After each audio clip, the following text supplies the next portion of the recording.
This is episode 420. We're talking crazy marathon stories and mushrooms. Boys, welcome to the pod. Yo, Appreciate you having us on. yeah, we have our a lot of people know Mr. Chris Sadler. Wait, I want to talk about Stotterman. I'm sorry, Sadler. You've been on before. Hey Danny, you know what? I'm not gonna let you do this to me. I'm doing a lot of people know Sadler. Thank you very much, Danny. But we don't know Stotterman. I was getting there, Danny. Stotterman. Okay. Sorry. I've been putting podcast timeout. I'm in timeout. Mr. Eric Stotterman. He's new to the group, and he's new to Louisville. How did we meet? You tell the story. How did you meet Louisville peeps, running wise? Man, it was literally the first thing I did when I moved here. I went to a couple running stores to try to find people to run with because it was right at the beginning of like the Boston training, and it was I knew I would need someone or some people to train with. So I actually went to Ken Combs, the sponsor here, and met Matt.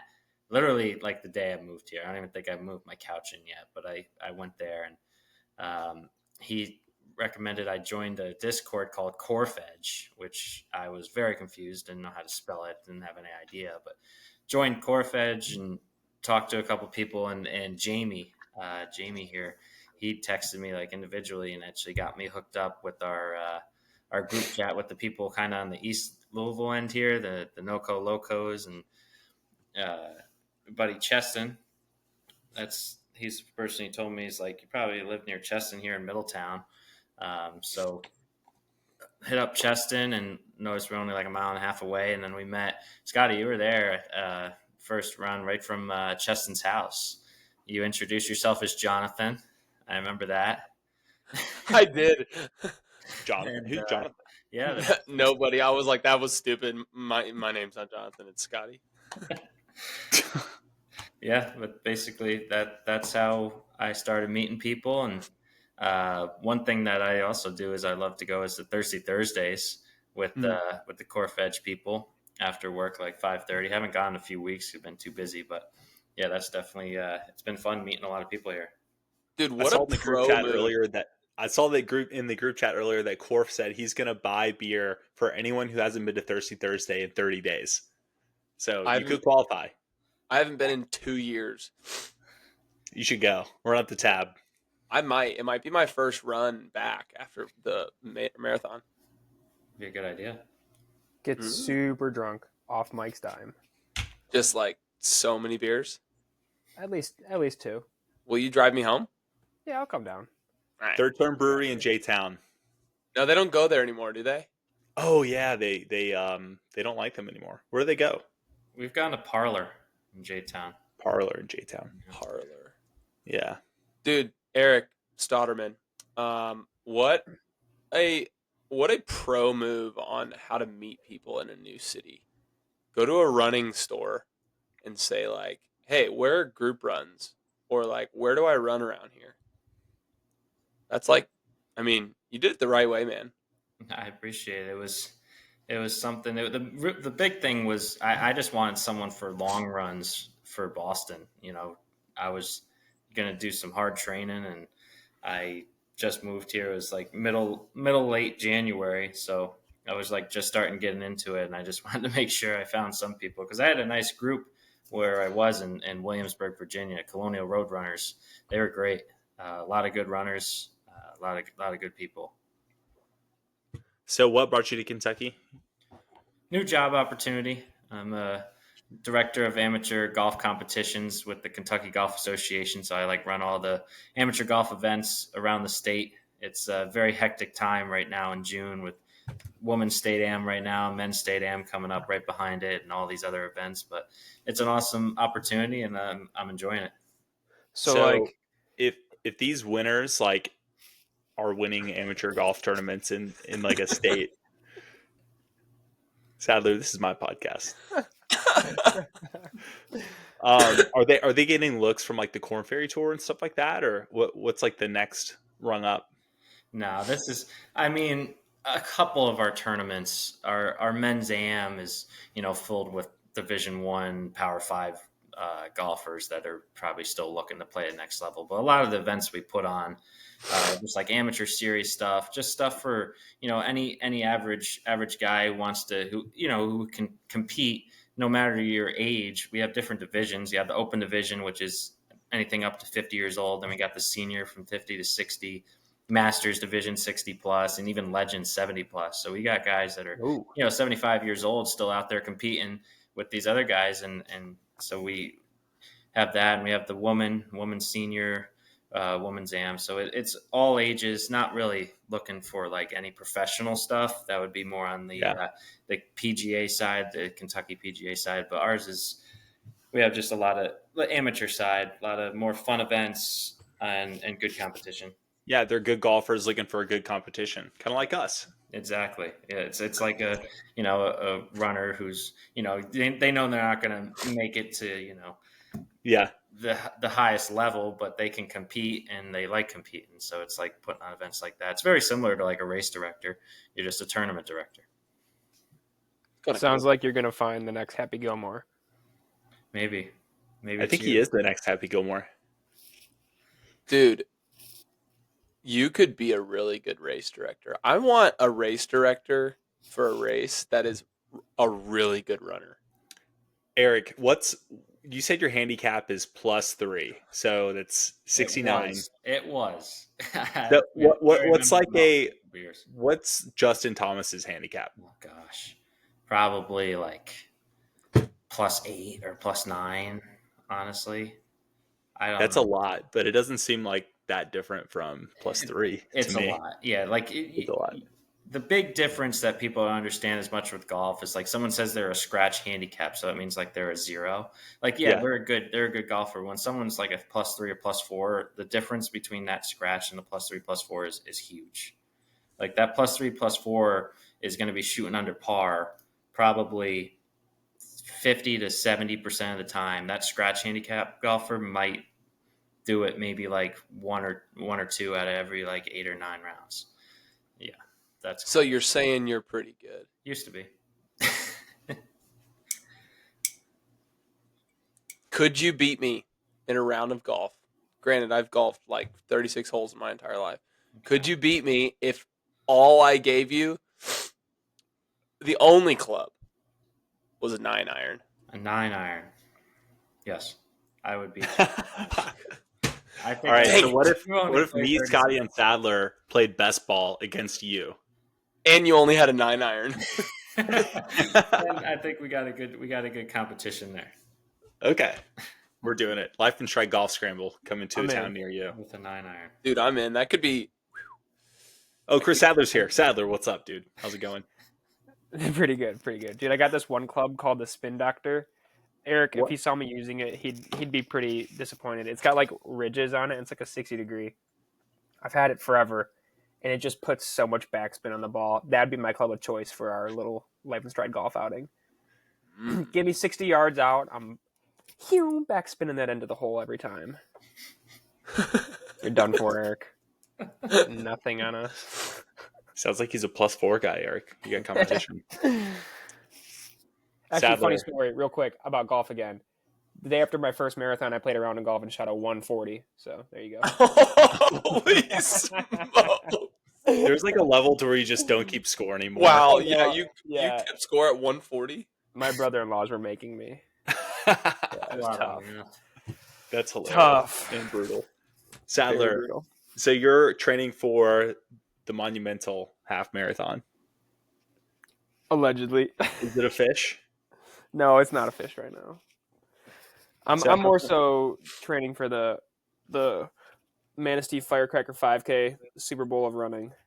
Oh, let's go. Is that in your hometown? It's up north, but it's one of the greatest local races ever. So what do you think you'll run? I'd like to run under 16:30-ish. It's a really hilly course, honestly, for a 5K. My goal is to win it because I've gotten second and third the last couple of years, and there's always just a dark horse that shows up. Like last year, an Olympian for the 50K team showed up. You know, took like his warm up off, and he had the whole USA kit, and I was like, this guy's just like, bought that off Dick's website.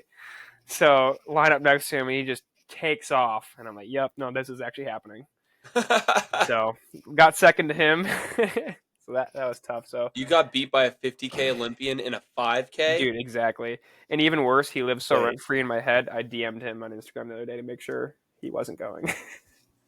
Is there a 50K in the Olympics? It's like it's not like the Olympics. It's like world champs, pretty much. World champs. Oh. Yeah. Yep. So yeah. Same. They just don't have, that event in the Olympics. But yeah, tough looks. So it's Summer Block boys. How's it treating you guys? You first. Me? Sure. Not good. Not good. I haven't really ran much since Bayshore. My Achilles is cooked. I just got dry needled yesterday. This guy stuck a needle directly into my Achilles. Oh. And look, I trusted him. And I'm not sure if I trust him anymore because that thing hurts today. But I did some MOBO board exercises and it's worked it out a little bit. If you're a PT and you do dry needling, let me know in the comments. Is that ill-advised to get a needle directly in your Achilles tendon? Oh, As a non-PT, Danny knows what I would do. I wouldn't do that. But I'm not a PT, so I want to hear actual medical doctor advice or therapist advice, rather. Yeah. How deep did they go, Danny? It wasn't super deep. I have a picture of it. I'll send you. Yeah. Deep enough. But yeah, they did like 3 pins in my calf and then one like right in the Achilles dead center. And I couldn't look at it. I was like, dude, I just cannot. And he took a picture of it. What? Did you feel that one going in? Yes, I felt it. And you know what it felt like? It felt like when you strain your Achilles. Like it felt like, you know what I mean? That like soreness you get like mid Achilles. That's what it felt like for like 5 minutes. So not a good time. Not a good time. So summer block's not great for me. But the comeback is underway and I think I'll be back running pretty solid miles by July. So just giving myself some time. Are you signed up for anything this summer? Yeah, we're doing the St. Matthew's 5K. Oh yeah. I'm going to do that. Yep. And then I'll do some speed stuff. I'll probably keep it around like a lot of threshold training. And then we're doing the September Geneva, Illinois, Hidden Gem half. Yeah. So that's late summer, That's nice. That's what we need to be fit for. Yeah. That's the one. I might not sign up for the 5K, the summer 5K. Because I don't know if I'm going to be better to run fast by then. But what I might do is run slow with all the kids with a double jogger. Dude, you have to defend your title.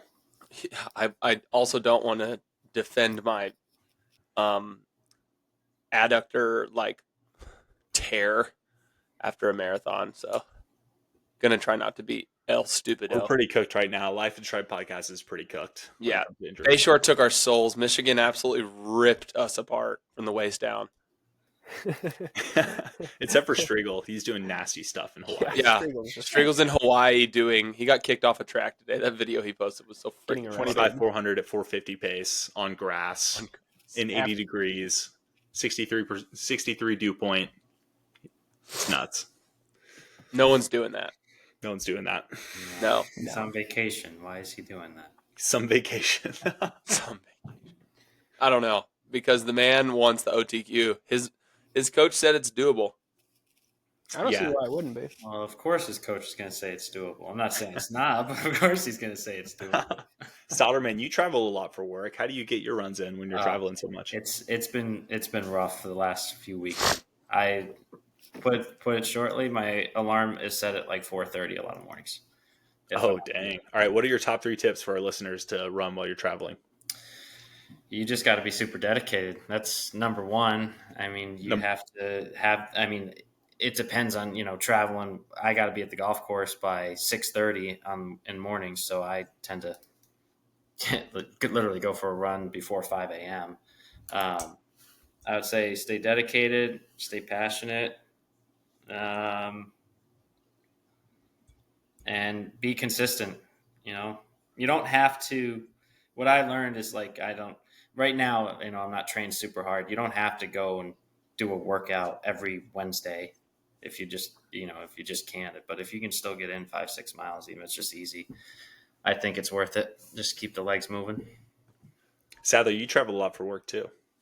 I What are do. your top, What are your top 3 tips? Look at the Strava routes. Like if you pay for premium, it's not that expensive. You should all do it because there's a lot of cool features on there. But I like looking at the routes for whatever city you're in. That's a really cool way to see what's commonly traveled and not get yourself in like a sticky situation where you're running on the side of a highway or something. I do that. And then kind of like what Stotterman said, wake up early, get that all done. Because when you're traveling for work, after work hours is still work hours. You don't really have much time. So getting it in the morning, and then just being honest with yourself. If you sometimes might not be able to do all of it, but something's better than nothing. Yeah, totally. I think that as people start traveling more, it's the summertime, there's family vacations planned, and I feel like work picks up too in the summer for a lot of people. It's really useful information for listeners to have. Is it lame that whenever I travel like on vacation, the route I like, assuming it's like along a coast, maybe 60% of the time it is East Coast or South, of some sort, I always just run like an out and back along the coast. I never like explore a route. Not lame. I used to do that. It's just Like if I have a easier. 10-mile run, I just like go 5 miles down the beach, 5 miles back. If it ain't broke, don't fix it, dude. Yeah. I don't think it's lame, but what I do, I love to just wherever I am to try to run to downtown. Yeah. Wherever that Good may call. be. I like that. Maybe I'll do that next time. I promise you, Eric, I'll do it. Even if they see these little tiny towns in Kentucky, London, Kentucky, Richmond, Kentucky, All right. I'm getting the whole. It's time to get into the schmeat of this episode. The reason we had these two boys on is they just both ran a marathon. And Eric ran, was it last weekend or 2 weekends ago? It was, I guess, last weekend. If today's Monday, It was last. So it was like 9 days ago. And then Chris Sadler ran a marathon like 16 days ago with Danny and I in Bayshore. And they both have a crazy story that is just, we need to get it on the pod. So I'm going to flip a coin for whoever goes first. Actually, no, Danny, who do you want to go first? Sadler. Okay. Sadler. Right. Sadler, what happened? What's your Bayshore recap? What'd you run? What time did you run? I don't even. What did I run? 248 or 248 or something? 248 or something. And you were hoping for, what was your goal? Around 10 minutes faster than that. So 238. And you took it out with Scotty. You had Floberg. So you had kind of a pack, and Floberg was the pacer. Floberg's 234 guy, 233 guy. And so he had a big beast effort at, if you watch his video on YouTube, Floberg runs, he had an awesome effort at the McCurdy micro marathon, and PR'd.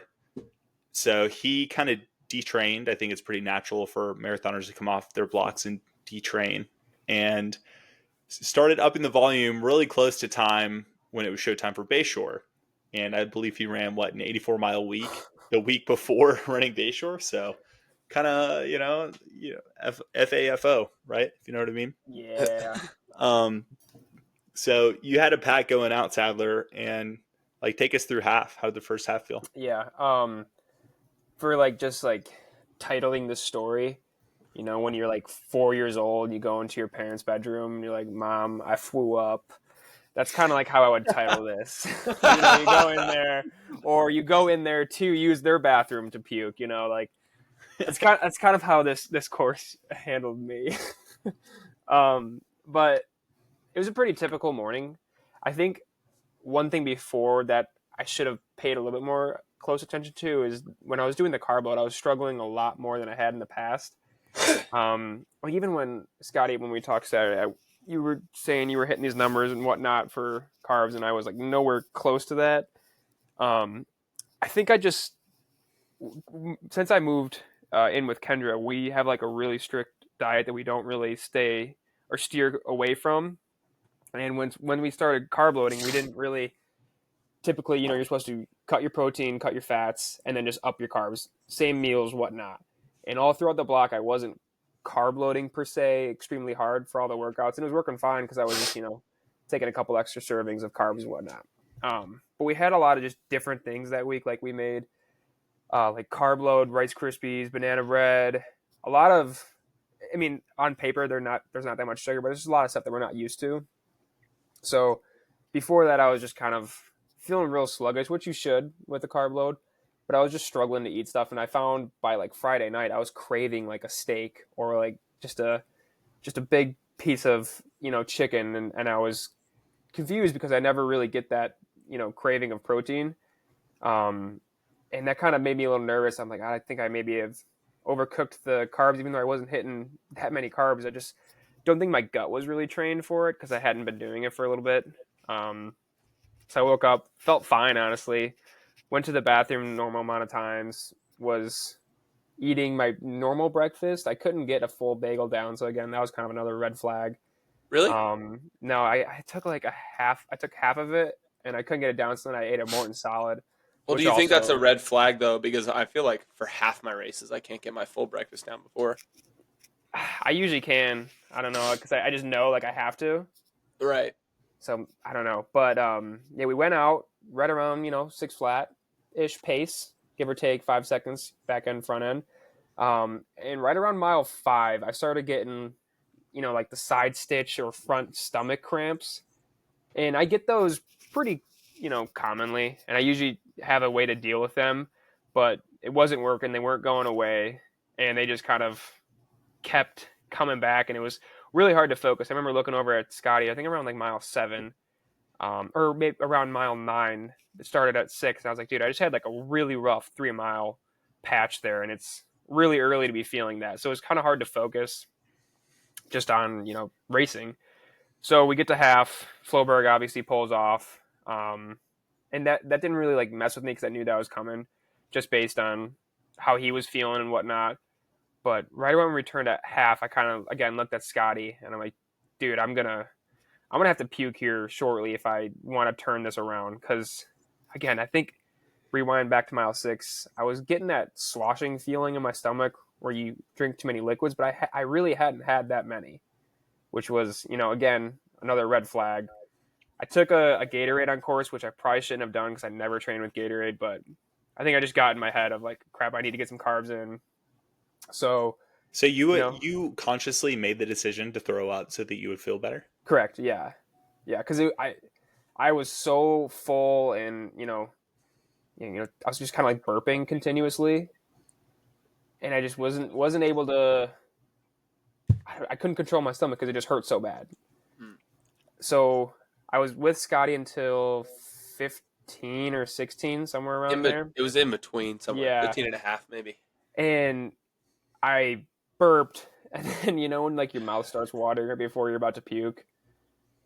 I got that feeling and immediately like just pulled off, and that was the first 2 or 3 upheavals of my breakfast and on all my gels, and I felt perfect after that. I was like, oh, sick, got that over with. And like 16 was a 6:30, and I'm like, oh, all right, I didn't even waste that much time puking all that. How far was, so 30 seconds then. Around, but yeah. I was looking over my shoulder because I was like, I did not want to run that alone. I truly thought that you were gonna beat me by like a minute or two because you were fitter before. But I was looking over my shoulder, and I never saw you again. But you said you got kind of close, didn't you? Yeah. So I ran a 6 flat at mile 17. So I had you in view there, and then I think that effort kind of started the stomach issues again because I took another gel because I was like, crap, I just puked everything up. Like, I don't have anything in me now. I'm kind of screwed. And then I took that gel and washed it down with some water, and immediately it came back up. So then that's mile 18 was, I don't even know. And the other thing, I was trying to like handle it while running, but I just couldn't because of the, I don't know, the pukes were pretty violent. So I'd always have to pull off and kind of take care of business. Danny, what mile did you catch up to me while I was spewing? 18 maybe? Yeah, right around there. I tried again to latch on to you guys. Yeah. And you hung and- with us for a half mile, I think. So I'm like, and then again, it just like every time I tried to pick it back up, I would get that Dude, we feeling. came up on Sadler, and Yeah. I'm running with Zalman literally the whole race, and Zalman goes, "Uh-oh, we got a puker." And we're like, some dude's just bent over, hands on knees, puking on the stripe, the painted stripe in the middle of the road. And just like, Oh, I'm like, gosh. man. I'm like, that sucks. And then we get like 10 steps closer. I'm like, is that Sadler? And Zalman's like, dude, that's Sadler. Yeah. And we're like, no. Yeah, that was Yeah. tough. That was tough. I was happy to see you guys though, because it meant you guys were having a good race. Wait, so you Yeah. didn't make it? So you really are like the 5-year-old going to your mom's bed Dude, and yeah, saying that guy there got was- a puke. There were some times where I'd make it off the road, and sometimes I couldn't. Yeah, you didn't even make it to the toilet every time, bro. You didn't make it to the edge of the road. You went in the No. middle of the road. He was Yeah, causing 'cause a it scene was- out there. Oh, I was. I felt terrible. I was like, people like I'm a loud puker too. People are looking at me now. Like I was embarrassed, but at the same time, I was like, I think I'm shutting down. Like, what's happening? Yeah, you lose a lot of fluids, and you lose Yeah. everything that you're trying to hang on to for fuel. And Yep. So Chris, that was kind of a mistake. Go ahead, Eric. did Sorry. you like have to put any hand, like you said, like I got to puke? Did you ever put like a finger down the throat, or it just Oh, came yeah. itself? No, yeah, I had to do that. Oh, okay. It The was first like- time or every time? Yeah.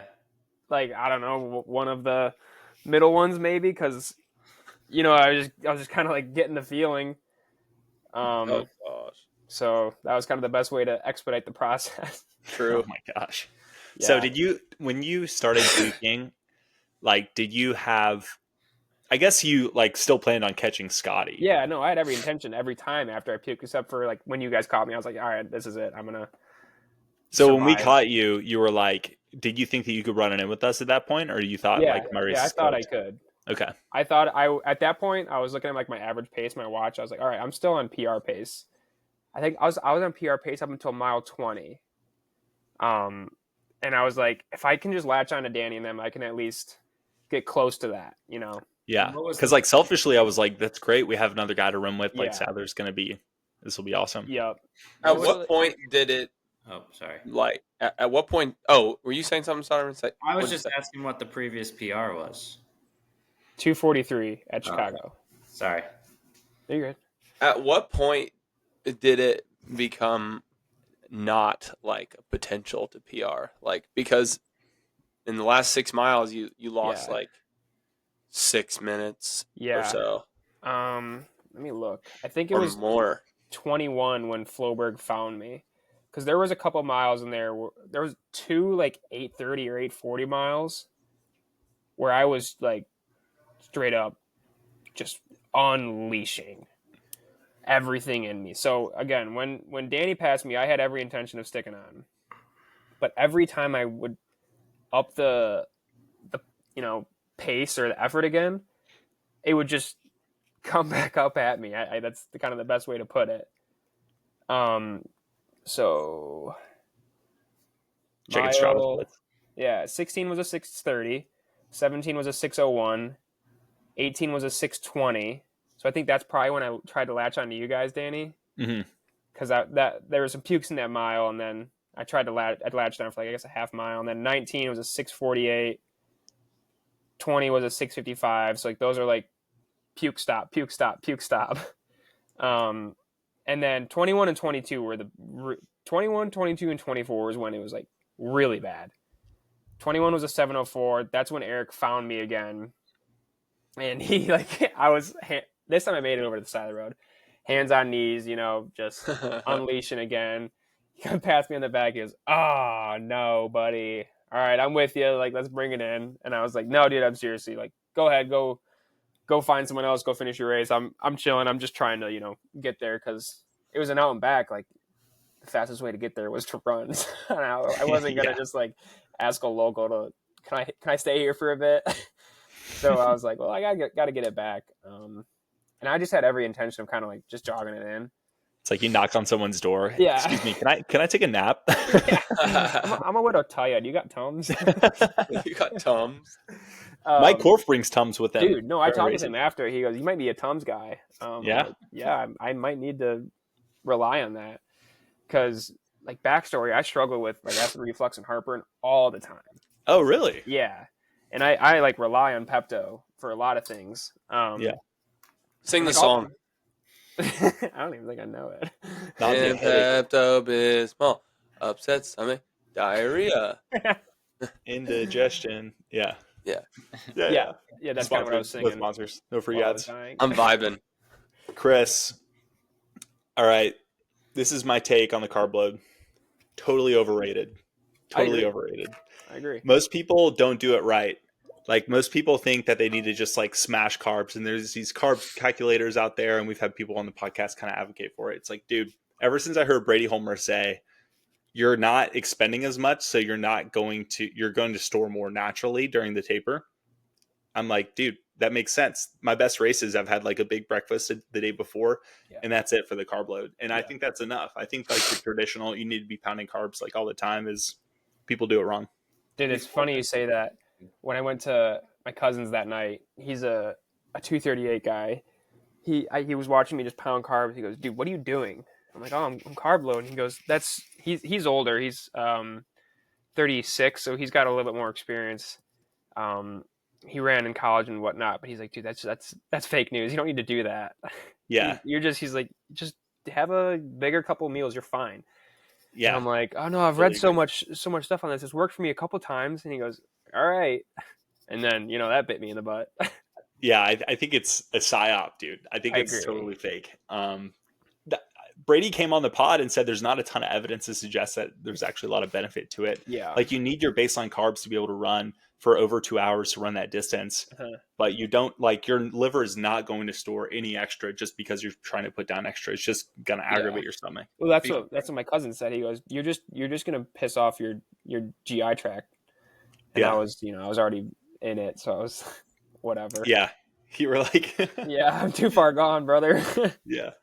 But it's 10 miler here in Louisville. I was at a Louisville baseball game that night. I had 2 hot dogs and 2 beers, 2 Miller Lights. amen. The best race Before the 10 mile? before the 10 miler here. Dude, Dude, you before came the in- 10 miler. didn't you come we in had third? soup, Scotty? Fifth. Came in It was- fifth. Yeah, but that This was is fourth, probably the best. fifth, and sixth. And that's what I ate. So 2 hot dogs, 2 beers. yeah, 2 hot dogs and 2 16-ounce Miller Lights. Anyone out there wants their best race, 2 hot dogs, 2 16-ounce Miller Lights. Dude, Yeah. Scotty, we had like soup or something the night before, We did. We had and like we didn't care about it at all. no. It's because it's a 10 miler. But Yeah. honestly, this is good advice, Danny. Good Yeah, it reminder. is. Yeah. I've had. I have kind of an iron stomach, I guess. Like I can kind of eat whatever I want during a run, and it doesn't really affect me. But I mean, I did a ton of carbs, probably more than I ever have. First time I've ever counted. I did like 800 each day, and it served me well. But like, that doesn't mean it worked, right? Yeah. It doesn't. Yeah. It didn't. I didn't get clogged up. If I'll you- say that. Yeah, I didn't that's get, the thing. I didn't get constipated. Like I was keeping my normal routine. I'll say it. I'll say the C word. Yeah. I Scotty don't care. brave. Scotty, you have an iron stomach, but you have the immune system of a baby deer. Yeah. No, worse, dude. Worse. Sadler. So you gave us a tally. You said that you puked 17 times. Okay, I have to throw the challenge flag on that, brother, Okay. because what constitutes as an actual puke? Like I just picture you like gagging a lot and like maybe some drool comes out or something. But like 17, did you really get stuff up 17 times? Dude, I'm not lying. It was unlike any other experience I've ever experienced in my life. The last one, and every puke session had 2 or 3 in it. All right, like I would, Wow. puke, take a breather, puke, take a breather, puke. But So does that count as 3 or does that That's count as 3. 1? I'm counting that as 3. I'm At counting 3? that. Okay. Okay. session does not equal, It's a very like generous, measurement. The last one Sadler's was an engineer. Sadler, he has Yeah, to count every single exactly. one. Yeah. Respect. The last one was mile 24, and that one was hilarious. I think Eric has footage of it. He didn't post it obviously because it was like pretty gross, but it was like the biggest one I've ever seen. And there's a volunteer, because I pulled off at the side for that one because I was like, this is gonna be bad. And it was like a twofer, whatever. And the volunteer sees me doing it. I can just see her like jaw drop. She goes, "Oh my god, is he okay?" And Eric's like, "Oh yeah, he's fine. This should be the last one." He's like, "Oh yeah, buddy, that looks like it. That's it." And then as soon as he says like, "Oh yeah, he's okay," I looked up at him and I was like, "Dude, I just saw some stars. That one hurt pretty good." And the volunteer's like, "Oh my god." If you were able to get it all out at once, do you think you could have PR'd still? Would I have felt better after it? Yeah, like if you just did all 17 pukes in 1 mile and you had like a 8:30 mile. Yeah. Could you have cruised in? And then after all of it, I feel good. Yeah. Yeah, I think so. Yeah, I had every intention of, from 16 to 21, I was fighting every time I would come back, start running again. It's like I had every intention of trying again, but like it just wasn't working. Dude, I love it. But so the biggest thing was kind of like after you lose all that, like all my gels, everything, I felt pretty weak at the end of it. Stotterman, I want to talk about your like the would you rather between your old stories here in a minute, but I want to round this out, like kind of close the loop with Sadler on this, because he has been absolutely Eeyore in the group chat about the marathon. He has been like, I don't know, guys. I don't know if I like the marathon distance. It's just what's up with that, dude? Are you retiring? No, it's just for the plot. Sent Sadler the Indianapolis Marathon monumental sign up 6, 7, 8 times. At least. I might keep going until he does it. He's gonna do it. He just needs a little bit. We're just gonna spam Sadler every day directly. All of us send him the sign up link. Sadler, yo, before we actually do close the loop on your crazy marathon story, so you said mile 24 was your biggest puke, yeah, and it was like more than just what? I'm just laughing because like imagine listening to this podcast for the first time. You hear the host Scotty asking that question, like a serious, like earnest question. Okay, let me get this straight. No. I said mile 24 was your biggest puke. Do No. I have that right? Yes, and there's a reason for that, Danny. Gosh, Danny gives me zero slack. No, Zero. it's fine. It's the topic is hilarious. The fact that we're talking about this on a podcast and we're going to have thousands of people listen to this is just incredible. It blows my mind. I know. Thank you for listening. Dude, the reason I asked that, Chris, is it's interesting. You would think that usually when you throw up, your first bout is the big one, and then I after know. that, so. Dude, that makes me think that you're legit throwing up the carbs from last night. There's no way. There's no, because if you had already thrown up a bunch before then, did you have like that much gels and water before mile 24? I think I got down like 4 or 5 gels. I think, yeah. Oh, because after I was puking, I was still trying to get him down. I was like, I mean, I think that your stomach digests it quicker than that from like the day before, and because I don't think Danny, going back to you to being the closest to our medical professional in the group, his wife's a surgeon, so we're gonna go with that.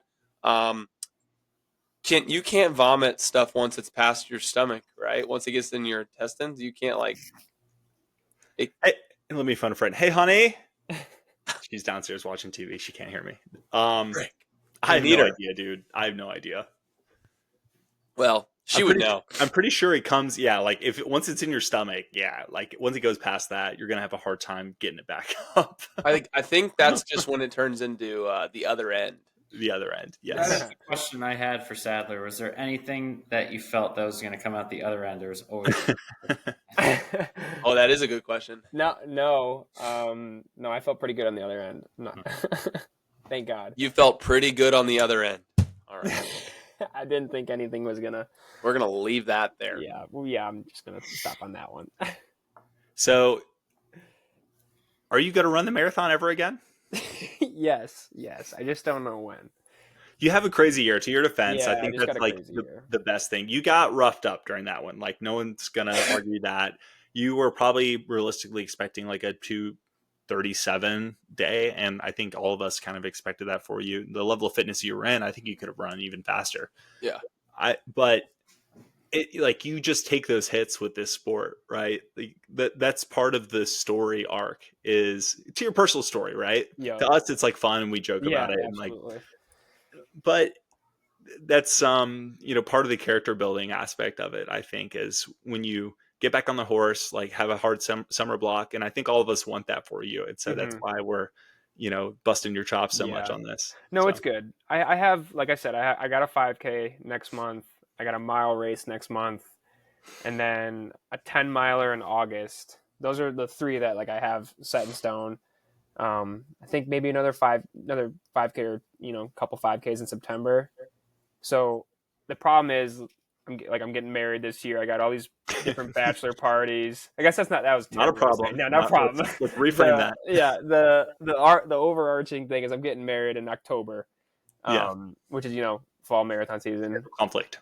It's an awesome conflict. So Where like, are you doing your honeymoon? we're honeymooning next year because of Kendra's masters. So Oh, cool. yeah. Nice. So we're doing that in Hawaii next March. But that's like another thing. So it's either I have a very weird training block for Indy, pretty sporadic, whatnot, for the full, or I just commit to the half and hopefully PR that with more room for error in the training block because weekends are gonna be taken up, whatnot. But then I get in my head, I'm like, oh well, next spring I'm gonna have a honeymoon. I don't know if I'll have a spring race too. So Yeah. there's lots of things. I'm not gonna rush it. I'm excited for the races I have coming up. If Dude, I'll sign up for something. plan your I just don't race. know what. I'm trying to think what I did. I got married in August of 2023 and then trained for the Urban Bourbon Half in Louisville and thought I was going to, run 119 or 120 or something. Mm-hmm. And dude, I had like a 28 race or something like that. It was like, I was so upset because I like was in my honeymoon and like not training. And then I come and think I'm going to get fit in like a month. And no, it just does not happen. Yeah, that's Let me tell you a pro move, boys. Get married before you start running. And then you don't have to worry about it. Yeah, well, Kendra's a marathon runner too, but she's not as she's way better at balance. So she's like, no, I'm not running it. We're getting married. I'm like, yeah. That's great advice for both of our engaged guys right here. Yeah. So I know I'm kind of speeding up the timeline for you, Stotterman, but all right, let's talk about Stotterman. Stotterman, would you rather puke 17 times in a marathon and run 10 minutes slower than your goal, or run off course for 2.5 miles, intentionally add on and run an unofficial PR? I would do option 2. I'd take mine. I hate puking. I would still take Good mine. call. Yeah. All right, story time. My turn. Story time. Yep. Oh boy, What happened to you, Mr. Eric? Well, first of all, we went to Fargo, North Dakota. Fargo, North Dakota. Only reason I ran Fargo, North Dakota is because I completely bonked Boston. I was ready to go for Boston. I trained hills. I trained really hard. Like, it was the fittest I've ever been in my life. Even with the hills, I was like, I am in 235 to 237 shape for Boston, and I'm going to kill these hills. I'm so excited. Running Boston, mile 7, start cramping in the stomach. I've had that happen before. Kind of have gotten over it. Unfortunately, this time I got to about mile 13. I was like, this is not getting better. I got to 15. I said, if I keep running like this, I'm going to hate myself for the last 11 miles of Boston. So I end up just pulling off the pace. I was trying to do like 5:55, which I looked at my Strava after. I banged out 8 straight 5:54s, which was actually kind of crazy. I didn't even know about, but end up pulling off to like 6:45 pace for the last 11. Enjoyed myself, enjoyed going through Boston College and everything, and enjoyed the experience. Still ran, 247 high, which hopefully qualifies myself. Wow, way to rub it in, buddy. Hopefully qualifies myself again for Boston next year because I need one more shot running that hard. But that's the main thing because I got done and I was okay. I was like I accepted my fate at mile 15 there, but at the same time I was like I was so mad. The next day when I woke up, I was like I trained 3.5-4 months just so hard, just everything, waking up early, these hard workouts, double thresholds, doing all this stuff, 100-mile weeks for the first time. And I was ready, I was confident, but I was ready. And I was like, I need to run that race. So I was looking through and I looked and I saw Fargo. It was May 31st. And I actually had a friend of mine that I worked with at the College of William and Mary who works at North Dakota State now, and so which is in Fargo. And I was like, you know what? Maybe this would be a good race. It's a flat race. It's up north, so it should be cooler. And I got a buddy to stay with. That's the main thing. I can hang out with him. We'll have a good time after the race. And so I chose to go with Fargo. And, I didn't realize I would have to fly to Dallas first and and then to Fargo because, it's a small town. It was an experience, and I was certainly happy that, it was different. But first thing is I look at the weather a couple weeks out, and it's like 80 degrees. And I'm like, that seems kind of hot. But I mean, the days leading up are like 45. So I'm like, oh, it's, it's 2 weeks out. We get closer, and like 3 days before, the high is 48 degrees. And we're getting to Saturday when the race was, the high is 84 degrees. And I'm like, okay, 84 is a little hot. That's really hot. So I end up looking on Thursday. I was flying out Friday morning, and the high was now 88 degrees on Saturday with areas of smoke from. Dude, when you sent that, I was like, I wouldn't go. Yeah. Dude, that's quite possibly like the worst possible thing for a marathon. So I'm like, okay, so it's a high of 88 with wildfire smoke. And I'm like, wow, I am going to war. I might be going to war. This might be my last day. So I end up getting there on Friday. It's a nice day. High's like in the low to mid 70s. So I'm looking at the weather. So Friday night, I'm like, all right, it's official. The high is 90 degrees, and it says areas of dense smoke. And I'm like, we went to the expo, and they're like waving the green banner that we're in green conditions, and I'm like, this just does not seem like green conditions to me. But I'm like, all right. So I was just trying to think, okay, how can I fuel right for this race? Like, I've never been good with nutrition or fueling or anything like that. I kind of just go with the flow. And I got this, the Morton mix at the two of these big things of Morton mix. And my buddy, where we were staying, he was right at mile 10. He could literally roll out of bed and be at mile 10. So I ended up doing this Morton mix, and I did it in, poured into 3 different water bottles. And I'm like, okay, if you meet me at mile 10 here, and then mile 18 here, and then mile 22 here. Like, he didn't have to go that far. There was a million turns. It was just running around in circles, basically. So he was like, yeah, that's totally fine with me. So on the race morning, the sunrise there is like 5:15 in the morning. It's like super early up north. So, and the race started at 7. But it was kind of cool in the morning. It was only about 55, like high 50s. I remember sending a video to you guys. I was like, I don't know how to feel about this, because I was taking a video of the sun. So the sun was out, but it was blocked by smoke, like super like hazy. So I didn't really feel much smoke, but you looked at the sun, you could tell like it was a smoky sunrise. And this smoke was from the Canadian wildfires like blowing in. And I looked at the Weather Channel, it still said the air quality was good. So I'm like, okay, we're just going to see what happens. We're going to go to war. And so we got to the start of that race, and we just went out, and there was a 10K, a half marathon, and a full marathon that started at the same time. They had all the full marathoners start up front. And so we went onto a different course. We're running through some neighborhoods. It's like a lot of neighborhood running for the first 10K. And everything's good. There's this one guy right in front of me running great tangents. I'm running right behind him, just following his feet. He was doing well. Like right around mile little after 5, I caught up to him. He kind of went wide and I kind of went tight. And he's like, "You trying to run under 240?" I was like, "Yeah." "Are you?" He's like, "Yep."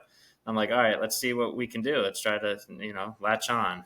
Like, because, at mile 5, 6 in a race, you can say that, but the odds of you guys actually latching on are low, but you can try. This is like, it's not a huge race. There's probably about 1,500 maybe that are running the full marathon, maybe even less than that.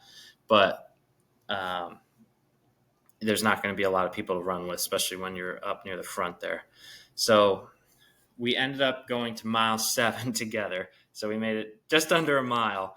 And then all of a sudden we merged in with all the 10K and half marathon runners.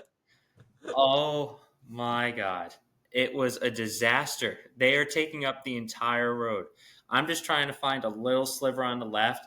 And these people that are running like a 9-minute, 10-minute pace when I'm trying to run a 6-minute pace are just right in front of me. I'm yelling, "I'm on your left, marathoners on your left," like no cones, no nothing.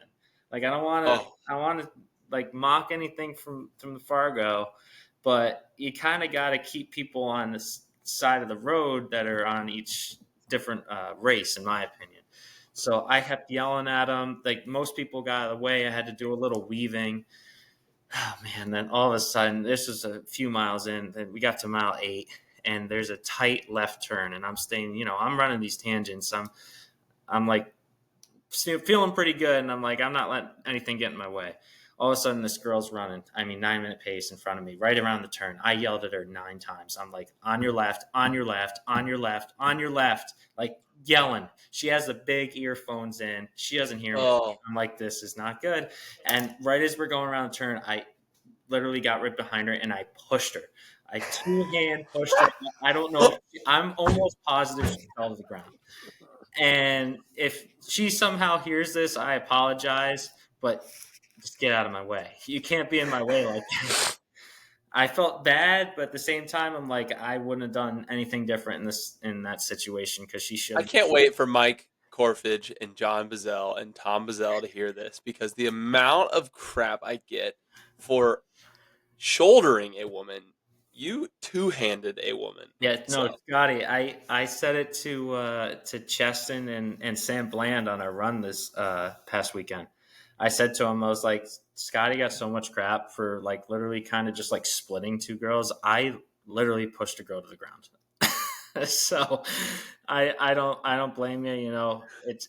We're racing. You just can't get in your way when you're racing. But either way, That's kind of crazy. I didn't even know that happened. This is not even close to the reason why this is a crazy story. Yeah, this whole story makes me just 10 times more impressed. Yeah, Me too.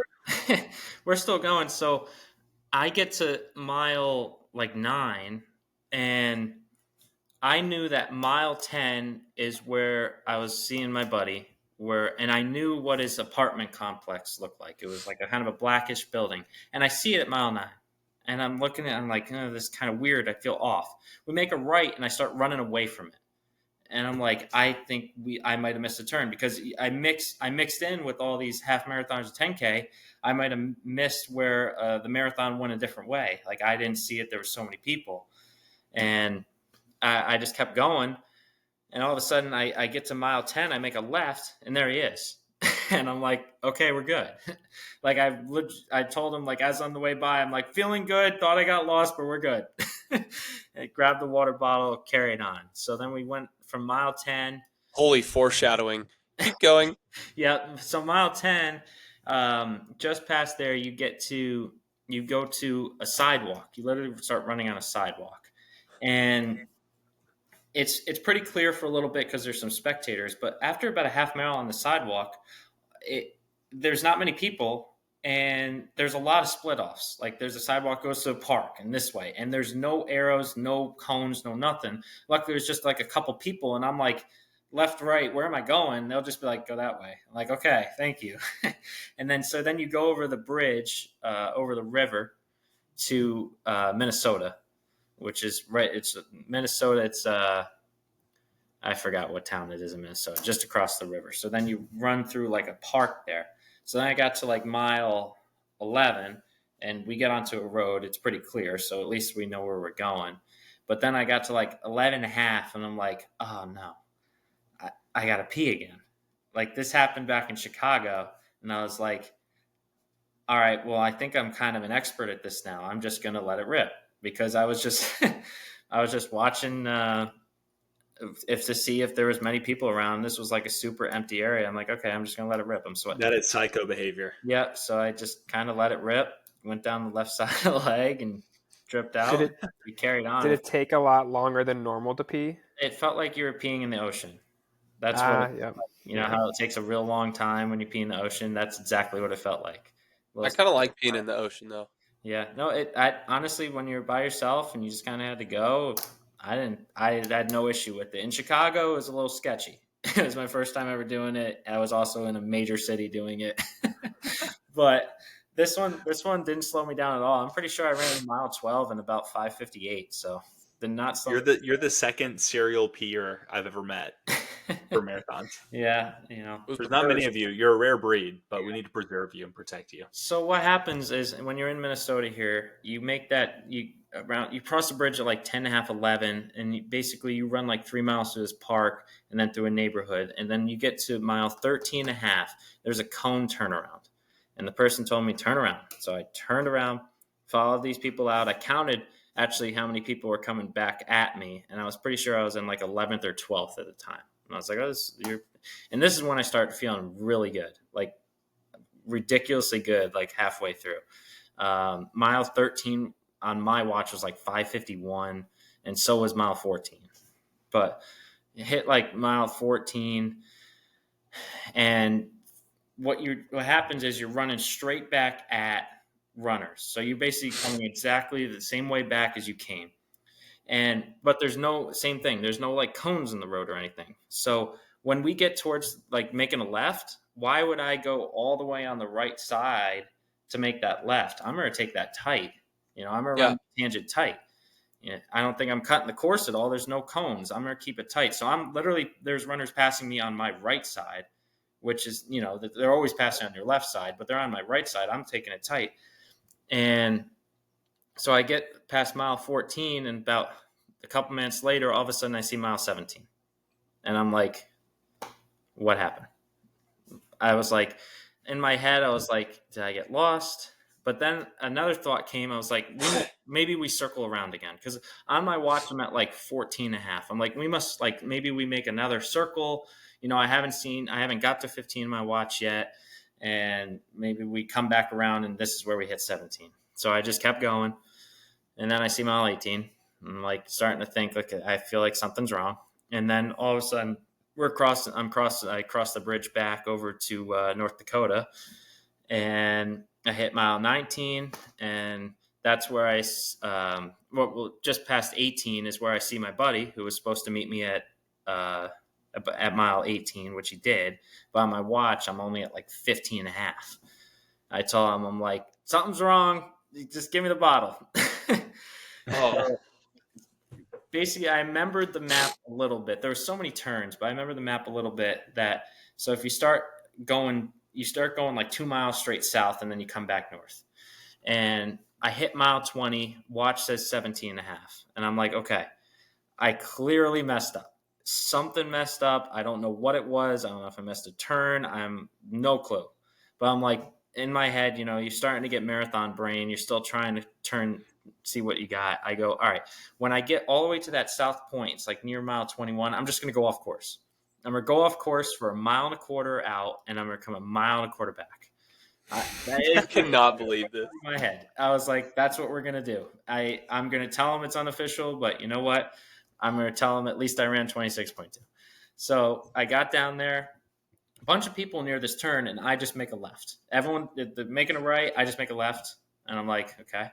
Not a single person says anything. There's like, no one says anything. So I make the left, find a sidewalk, start running down one of their main roads I got to cross. I'm looking both ways. Luckily, somehow there was no traffic. Just shot across it, kept going. I went like maybe half mile down. Had to make a right because the road ended. Half mile that way because that road ended, and then a quarter mile. And then literally, I was like doing math how far I had to get to. Got to that point, did a U-turn. Now I'm starting to, this is mile like 20ish, so now I'm actually starting to feel it. I was feeling good. Now I'm starting to feel it. Now I'm by myself, just running on sidewalks, just a casual Saturday morning. And I make it back in. We get to mile 21. Same thing. Hop right back in the course. All these people there. No one says a thing. So we're back. Dude, I did not know it was this deep of like. We're back. You're mountaineering at this point. I know. Yeah, he's We're back free soloing a marathon in Fargo. Yeah. Literally, I ran my own Fargo marathon. So I'm back on the course, mile 21, and we're running straight north, just like how we came down. And we're through, it's all residential. All of a sudden, I'm supposed to see my buddy at 22. He gives me that fresh bottle. I see him. He just gave me that look like that took a while. Well, yeah. He didn't understand that I actually just ran an extra 2 miles. Because he also gave me that look like, I think you're winning at mile 18. He's like, I don't think anyone passed. I also was looking at the splits. They did a split at 13.1, 20, and then the final. 13.1 is like 6:02 pace. Go through mile 20. I think I'm at 5:17 pace. Yo, I texted and I was like, dude, they were like, he goes, something's wrong with Stodderman. Something. He ran like a 4-minute pace. Yeah. But either way, so he gives me a bottle, and all of a sudden I get the worst stomach rumbles. And I'm like, you're joking. After all of this. And we're in residential. I can't find anywhere. Like I didn't have long before I was going to have to drop the draws. And I couldn't find anywhere. And all of a sudden I see this like backyard that has a bush.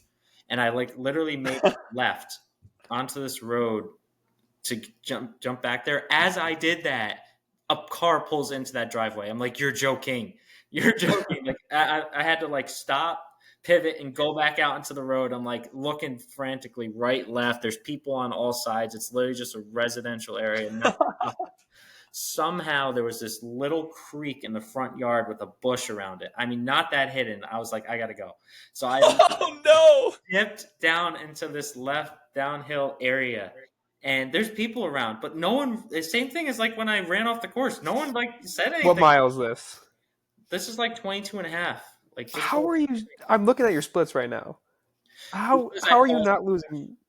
I paused the lap out. That's why. Yep, it was just natural reaction. But still, your lapse time isn't that different. How do you do all of this that fast? It was like 40 seconds. I dropped the draws, let it rip, in like ditch area in someone's front yard, pulled them up, and went.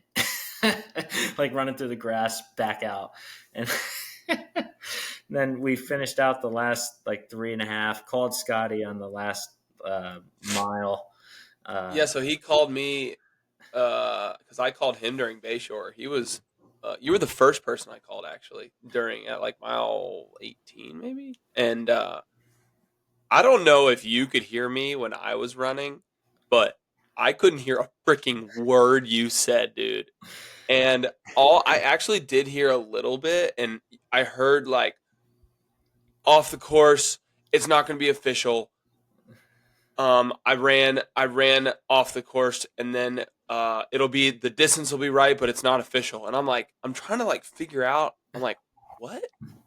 Like the course is short or something? Like what's going on? Yeah. So I ended up, I finished it out 2:39:18, I think was the chip time, which was a PR for me. I'm counting it for myself. On my watch, I was 26.27, I think. 100% count that. So I kind of ran my own marathon, and right when I got done, the first thing I did, I was like, it was weird. It was the best I've ever felt after a marathon, really, from right when I finished through like literally the next day. I wasn't really hurting that bad. I was there. Usually I'm just like laying on the ground, like moaning, like I'm not even on this planet, but I was there. And I went right to one of the race official people, I said, listen, this is my bib. I don't know what I came in. I feel like I was probably at least top 15. I was like, you're going to have to disqualify me. And he goes, why? And I'm like, I ran off the racetrack. I didn't run the actual race. I did 26.2, but I didn't actually run your course. And peed and pooped myself, Mr. Race Director. And I pooped myself. I pooped in someone's front yard. This guy goes, he took my bib down. He goes, yeah, I'll send it to the head race director or the timers and we'll get it done. I go, thank you. Because I just can't use that time. I wish I could, but I couldn't use it. I end up coming in eighth place overall in Fargo. And one thing they never did, they never disqualified me. I actually just looked again today. They never disqualified me. I won't use that time for like a BQ or anything, but they never disqualified me. You totally could. I was gonna say, I don't know. I mean, but I'm not gonna use it. The premise of it, yeah, I get it. It just feels dirty. But I think it feels crazy cool. There's a lot of things about that story that feel dirty. Well, what I was saying, Chris Striegel, he's not on today, but I said if I didn't run those 2.5 miles, I would have finished like 2:25, and Chris Striegel still would have beat me. It's man. So at how many miles do we have to cut off the course to beat Chris at this point? 3.5 almost. Yeah. 3.5. 3.25. 4 miles. That's depressing. And he's only getting faster. Man's doing 20 by 400 after 10 minutes of lactate threshold on vacation in Hawaii. So, So that's my story. There you go.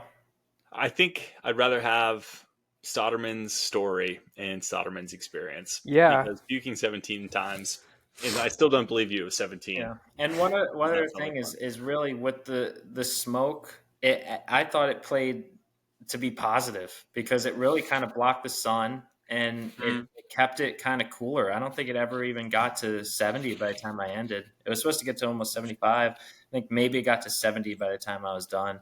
And it kind of blocked the sun that wasn't beating on you. And it wasn't like that crazy of smoke. But the next day, like as I was flying out, the air quality I think was something like 133, it said like extremely unhealthy. Like that the smoke really blew in the next day. Like if they ran that race the next day, they probably would have had to cancel it, which was crazy. Would you get the black lung if it meant you ran 2:38 official? Would you take that as a trade? No. I would. I've had the black lung. Scotty's at the point where you probably have to amputate his right leg, and he to get a qualifying time. Dude, I got so sick this weekend, and it's just like this is like the 5th time this year I've gotten sick. It's dumb. There's been 4 stomach bugs. There was a stomach bug running through my house while I had like the flu. Do you still have the raw milk? Is it the raw milk? No, dude. The raw milk is gone. Sorry, Jeremy Miller. Hashtag shrooms are no good. Dude, the raw milk, we tried it for 1 week. The week before Bayshore, and all of us got diarrhea, dude. The whole family. What do you get from raw milk? It's called Listeria, I think. Oh my gosh. And it's horrible. It's a parasite, essentially. Well, yeah. We've talked about a lot on this podcast. Yeah. A lot of bodily fluids, man. I'm curious, Soderman, did the liquid fueling, do you think that played a big was a success? It sounds like the new fueling strategy, right? Huge. I will use that every single race I run in from now on. Which it was kind of crazy. It was the first time I've ever used that mix. It was a total risk, but I had to try to take it with the temperatures and stuff. And how many gels did you take? I only took 2, but those the mix is basically like a liquid gel. That's basically what it is. Because by the time I was done with the bottle, I was holding the bottle for like 3 miles of drinking it. Oh. It was super sticky, like it was a gel. It's like a liquid gel, I guess you can call it. So I would say basically like one of those mixes is probably like 2 gels. So I had probably like 6 gels if you want to look at it that way. Yeah, yeah. I was a big Martin fan drink of mix. that. I'm looking at it on the feed. Yeah, They have I used 2 of them, 2 of those mixes for 3 bottles, 3 like 17-ounce bottles. 320. It says. I don't know what 320 means, but whatever. 320 calories. Looks like you can get a pack of Barton, a 14 pack for the cool price of $285. No, I'm kidding. that's It's not- like $51 in the feed. Oh, I was gonna say. I was like, I got 2 of them for $8 at the expo. It's not bad. We need to add that to the cost sheet. I was telling someone about this. I don't know if we ever mentioned on the pod, but one of our guys we coach, he's an economist and just like total spreadsheet head. And he broke down the cost effectiveness of each fuel, so each gel, and he has it broken down by cents per carb. So like at the high end of cents per carb, the most you're paying is Martin, and the best was Carbs Fuel, which is like what Striegel and I used at Bayshore.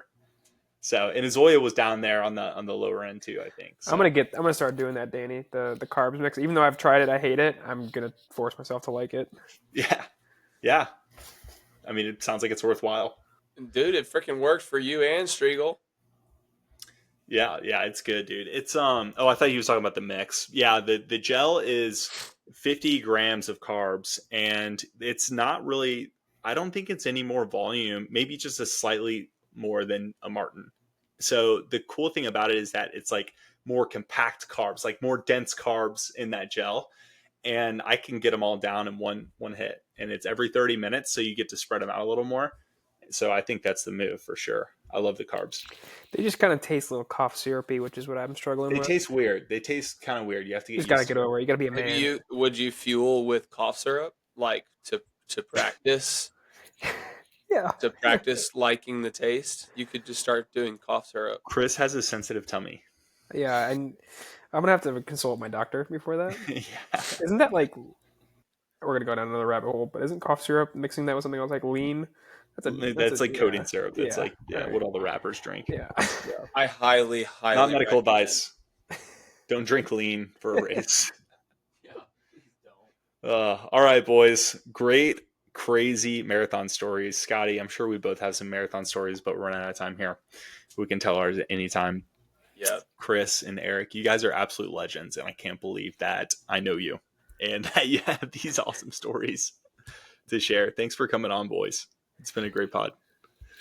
Thanks for having us, boys. Everything that Danny said, I also would like to say, but I'm not going to say it. Just imagine I said it. Is what. Oh, Stotterman.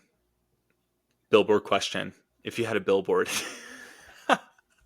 this is so deep. If you had a billboard in Times Square, New York City, it's your message to the world, Eric Stotterman. What's on your billboard? So you're saying it's like promoting myself? No, just like a message that you think the world needs to hear. Ah. Or you could promote yourself. I mean, we could go that Well, route. that's 2 totally different things. Say I mean, plus, you might be say that kind of plus guy. 3 handicap. That's going to be on his billboard. Yeah, like, this is your platform. This is your time. I mean, you only live once and live life to the fullest. Don't say no to something you know you want to do, I like that. no matter what it is. Just at me next time, Starman. All right. Jeez. At Chris. We're going to end the that's like pod. Subtle commentary to a dig at Sadler to sign up for the Indy Full. Exactly. Boys, that's Sadler, what's on your billboard? okay. Never mind. My billboard is Oh, God. probably like find. I want to say like find the gratitude in something, but that's completely incorrect grammar. So someone help me out here. Like I don't want to say find the silver lining because that's already taken, but like Yeah. You can Help just me say out. find gratitude in everything. there you go. Yeah. I've been trying to practice gratitude lately. Yeah. Life's too short to be Yep. unhappy. Yeah. Dude, I tell you what, boys. This is a humbling thing for you to say, Chris, because many people know me as the 10 out of 10 guy, and I like to be like happy all the time. But I tell you what, the past like 3 weeks, it's been really hard. Somebody asked me this morning how I was. That was me. No, it was somebody at my nursery, like in person, and they You were didn't like, "How are respond you, to me. Scotty?" And I'm normally like chipper, and I was like, I'm all right. And she was like, "Damn, what happened?" Because I'm normally like chipper, but it's a good reminder. Find Scotty, gratitude in everything. Scotty, what's on your billboard? Ooh, you've never asked me this. It's a good question. I know yours, Scotty. What? I know what yours should be. What? Call your friends. That's a good one, actually. is a good one. That's a really good. Scotty, what's yours? I like that.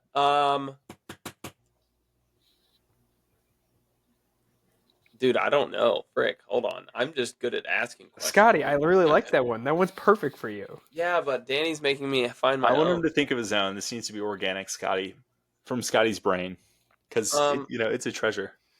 I would say, like, honestly, I want to say like find joy, like be like. I would probably just say be joyful. Period.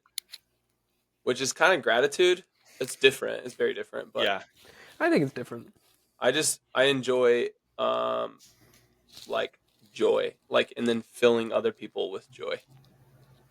I really love that. But I also like call your friends because I do that a lot. Yep. yeah, that's good. Well, episode 145 of the Life and Joy podcast.